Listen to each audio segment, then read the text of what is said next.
morning to all of you. In previous lecture, we saw the emission spectrometry. That is chapter number 3A. In this, we saw the introduction, principle of this flame emission spectrometry, then theoretical part, then instrumentation, then interference, and now we discuss about the plasma emission spectrometry. Last lecture we also see the flame emission spectrometry, बरोबर आहे, or spectroscopy.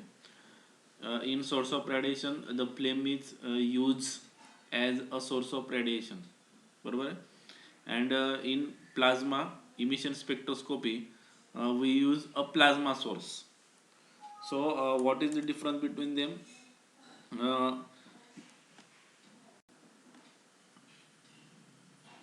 In plasma emission spectroscopy, the plasma sources, a plasma is an electrically conducting gaseous mixture, बरोबर आहे.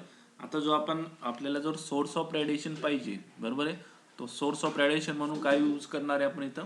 Plasma use करणार आहे. आता actually हा plasma actually work कसा करतो आपण ते बघणार आहे, बरोबर आहे. Plasma is an electrically conducting gases mixture containing a significant concentration of cations and electrons, बरोबर आहे. गॅसेस मिक्सचर पुट डाऊन केलेलं असतं त्याच्यामध्ये, आणि कॅटायन आणि इलेक्ट्रॉनचं कॉन्सन्ट्रेशन आपण घेतलेलं असतं, बरोबर आहे, ते गॅसेस मिक्सचर्समध्ये. The concentration of two are such that the net is zero, म्हणजे कॅटायन आणि इलेक्ट्रॉनचं कॉन्सन्ट्रेशन काय असतं? नियरली सेम असतं, म्हणजे सेम डायपोल मोमेंट असेल तर त्यांचे नेट चार्ज काय येणार आहे? झिरो येणार आहे. इन ऑर्गन प्लाझ्मा, आता ऑर्गन पासून बनवलेल्या प्लाझ्मामध्ये काय घेतात तेव्हा आपण पाहू. Argon ions once form in a plasma can absorb sufficient power from external sources, बरोबर आहे. आता तुम्ही जर ऑर्गन प्लाझ्मा घेतला, म्हणजे ऑर्गन हा गॅस म्हणून यूज केलेला आहे त्यांनी, बरोबर आहे, आणि तो एका आपण ट्यूबमध्ये जर त्याला फिक्स केला घेतला आणि त्याला जर एक्सटर्नल सोर्स थ्रू जर त्याला आपण कंटिन्युअस पॉवर जर देत राहिलो, तर मग ते पॉवर जी काही टेम्परेचर रिलीज होणार आहे पॉवर दिल्यानंतर, तर टेम्परेचरची रेंज काय असेल? नियर अबाउट दॅट इज 10,000 काय असेल? केल्विन असेल, बरोबर आहे. मग ही जे टेम्परेचर असेल ते आपण काय यूज करणार आहे? सोर्स ऑफ रेडिएशन म्हणून यूज करणार आहे. म्हणजे काय, या टेम्परेचरला तुमचा जो काही ॲटम जो असेल तो काय होईल?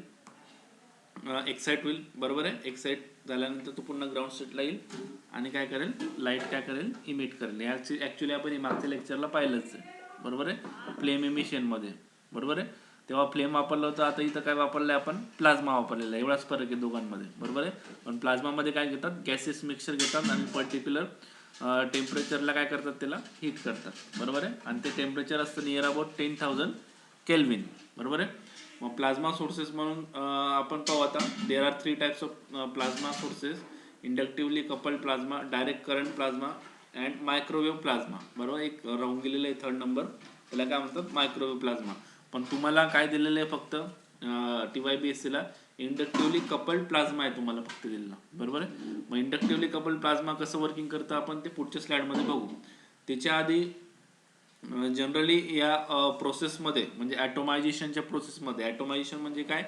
तुमचा एखादं पर्टिक्युलर ॲटम असेल, बरोबर, त्याला काय करतात? ॲटोमायझेशन करतात. ॲटोमायझेशन म्हणजे काय करतात? त्याला आयन्स फॉर्म करतात, बरोबर आहे. मग आयन्स फॉर्म केल्यानंतर मग ते फ्लेममध्ये येतं. फ्लेममध्ये आल्यानंतर काय करतात? ते एक्साइट होतं, बरोबर आहे.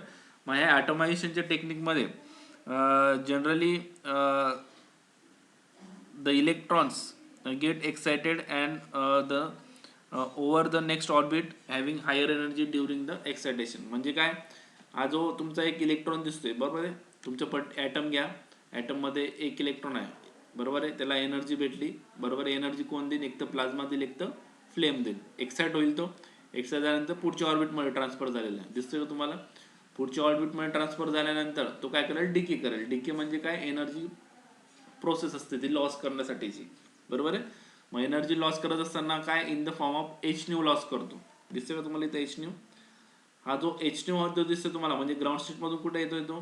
सॉरी, एक्साइटेड स्टेटमधून कुठे येतोय? पुन्हा ग्राउंड स्टेटला येतोय, मग तेव्हा काय करतो, एनर्जी काय करतो तो इमिट करतो. हे पहिलं दिसतंय का तुम्हाला, electrons of an atom absorb energy and jump to high energy levels. High energy levels म्हणजे काय, ऑर्बिट चेंज केलेलं आहे. when they return to normal state they emit characteristic photons of energy. याला काय म्हणतात, एचन्यूला काय म्हणतात तुम्ही, फोटॉन्स म्हणतात. by isolating these photons wavelength we can determine the types and concentration of the element present. मग त्याच्यावरून तुम्ही काय डिटरमाइन करू शकतात की या पर्टिक्युलर ॲटमचं कॉन्सन्ट्रेशन किती, बरोबर आहे, आणि कुठल्या प्रकारचं आहे, बरोबर आहे. म्हणजे क्वालिटेटिव्ह तुम्ही काय करू शकता, त्याचं ॲनालिसिस करू शकता, बरोबर आहे.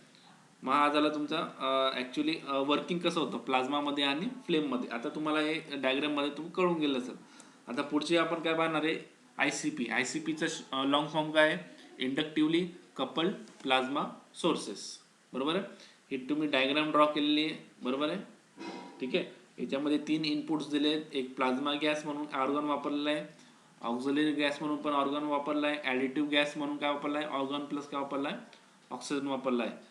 ही क्वाड्रपल टॉर्च म्हणतात त्याला, बरोबर आहे. हा फुल काय आहे, प्लाझ्मा आहे, ठीक आहे.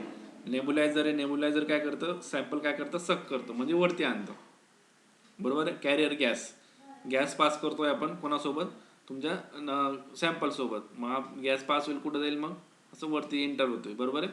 वरती एंटर झाल्यानंतर काय होईल, तुमच्या वेगवेगळ्या प्रकारचे त्याच्यात गॅस पास केले जातील, auxiliary gas, additive gas, plasma gas, आणि नंतर मग काय केलं जाईल, त्याला तुमचं ते एक्साइट करणार, बरोबर आहे. दिसतं का तुम्हाला, इथून वरतून काय होत आहे, दॅट इज एक्सायटेशन होतंय, म्हणजे हा इथून वरती लाईट पास होईल.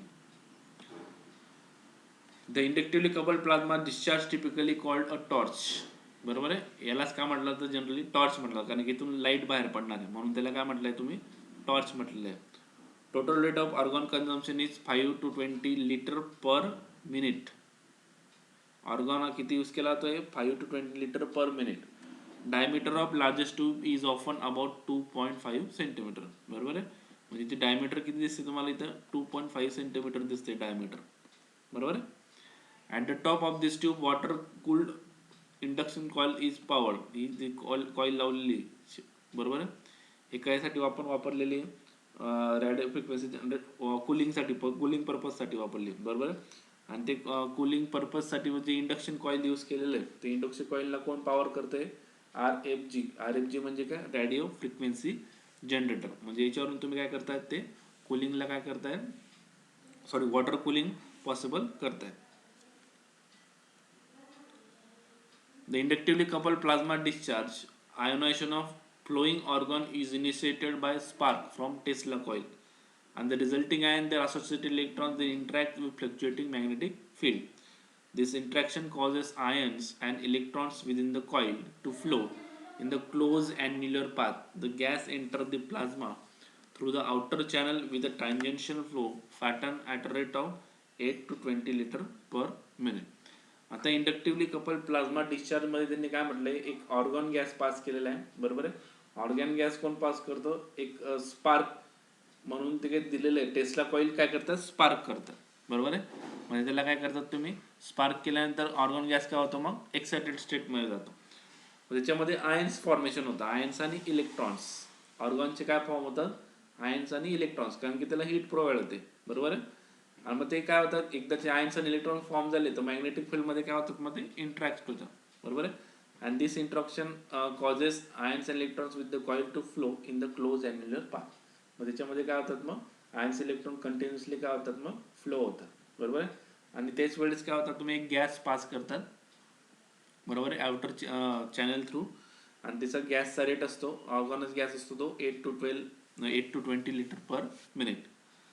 The inductively coupled plasma discharge, the auxiliary gas which travels up the center channel, also has a tangential flow 0.5 to 3 liter per minute. हे पाहिजे याच्यामध्ये दिलंय तुम्हाला,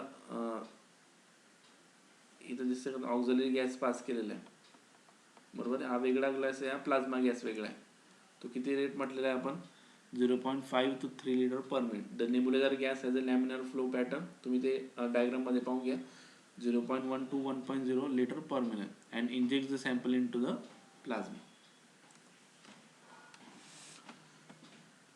The फिगर्स मध्ये पाहू शकता तुम्ही, the cross section of ICP torch, एक प्रकारची टॉर्च तुम्ही तिथं पाहत असाल. Lead coil depicted in ignition sequence. A organ gas is swirled through the torch B. RF power is applied to the lead coil. बरोबर आहे. A spark produces some free electrons in the organ. The free electrons are accelerated by the RF field, causing further ionization, forming a plasma. बरोबर आहे. And the sample aerosol carrying nebulizer flow punches a hole in the plasma. ठीक आहे. आता तुम्हाला just explain me केलेलं आहे. काय केलं त्यांनी, आर्गॉन गॅस सॉल्व केला म्हणजे पास केला, त्याला आर एफ पॉवर दिलेली आहे. बरोबर आहे. आर एफ पॉवर दिल्यानंतर काय होतात, इलेक्ट्रॉन्स फ्री होतात ऑर्गन्समधले, आणि ऑर्गन्समधले इलेक्ट्रॉन फ्री झाल्यानंतर ते आयोनायझेशन होतं आणि ते प्लाझ्मा फॉर्म करतात. बरोबर आहे. The inductively coupled plasma discharge R F oscillation of the current in the coil. मग ते काय होतात, करंट जनरेट होतं. And magnetic field to be set up in the area of top of the torch. बरोबर आहे. Magnetic field लावली आहे वरती अपवर्डला. बरोबर आहे.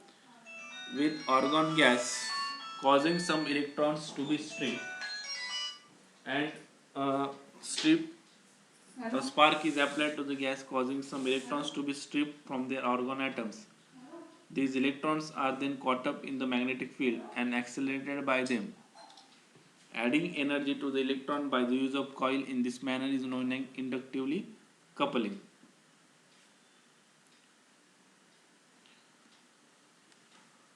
These high energy electrons collide with other argon atoms. This collision ionization of argon gas continues in a chain reaction, breaking down the gas into a plasma consisting of argon atoms, electrons and argon ions, forming what is known as inductively coupled plasma discharge. बरोबर. मग याच्यामध्ये generally collision होतं इलेक्ट्रॉन्सचं. बरोबर आहे. With argon atoms and gives the formation of chain reaction, and this chain reaction and breaking down the gas into plasma consisting of organ atom. बरोबर आहे. आणि ते ऑर्गन्सचे इलेक्ट्रॉन्स काय होतात, मग इंडक्टिव्हली कपल्ड प्लाझ्मा म्हणून डिस्चार्ज होतात, म्हणजे ते बाहेर पडतं. जनरली ते एरोसोल्स यूज केलेले अँड ड्रॅपलेट्स यूज केलेले. बरोबर आहे. By the inner organ flow. ICP-AS instrumentation. This is the inductively coupled plasma, that is atomic emission spectrometry diagram.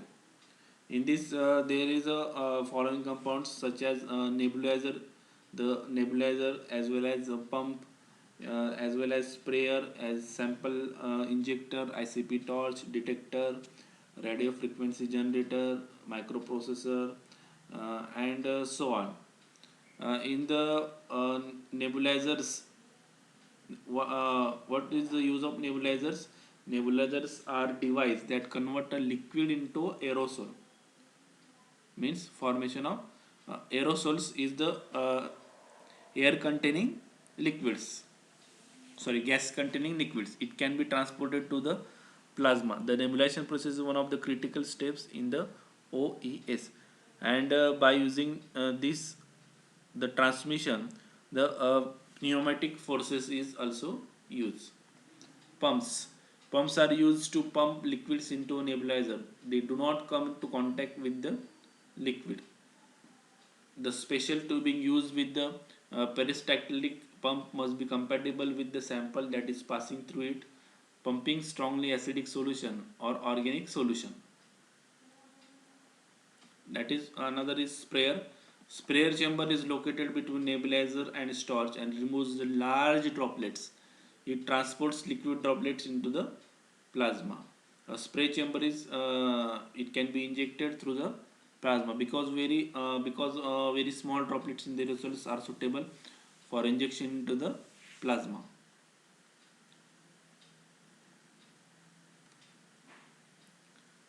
Sample injector.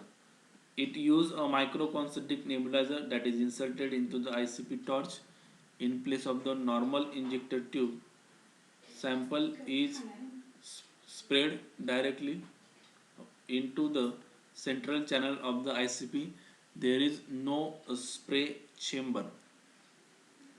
That is IPC torch. The torches contain 3 concentric tubes for organ flow and aerosol injection. The spacing between the 2 outer tubes is kept narrow and so that the gas introduced between them emerges at a high velocity. Here in IPC torch, there is atomization processes happen, vaporization also, and excitation takes place at the various stages. Radio frequency generator is a device to provide the power. This power is near about 700 to 1500 watts, and this used for the generation of plasma discharge, which in which it is transferred to the plasma gas through lead coil surrounding the top of the torch.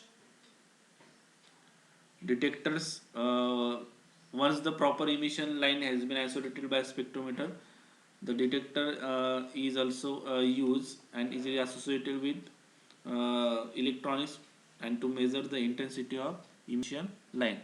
Generally in this detector is used a photomultiplier tube, which is used for the intensity of emitted radiation. The application of plasma spectroscopy, the clinical analysis, metals in a biological fluids, environmental analysis, that is trace metal and other elements in water, soils, plants, compost and sludges. In pharmaceutical, it is used as a catalyst and traces of poison metal, that is cadmium, lead. Industry, trace metal analysis in raw material, noble metals determinations. Forensic science, which is used gunshot powder residue analysis, toxicological examination, and that is traces analysis of environmental soils and water samples, that is assessment of metal ores for the mass balance and process controls. There's traces metals of any materials which can be digested into aqueous matrix. Boron and lithium in glasses, which can also be a best application. That is forensic analysis. Forensic analysis also is a application of plasma spectroscopy. Traces of analysis of food and drink samples such as metals and oils and elements bound to the proteins is one of the best applications. Material releases testing of tableware, this is also best application. So thank you, and the chapter is end here. In next lecture we will see the unit number or chapter number 3b, that is atomic absorption spectrophotometry.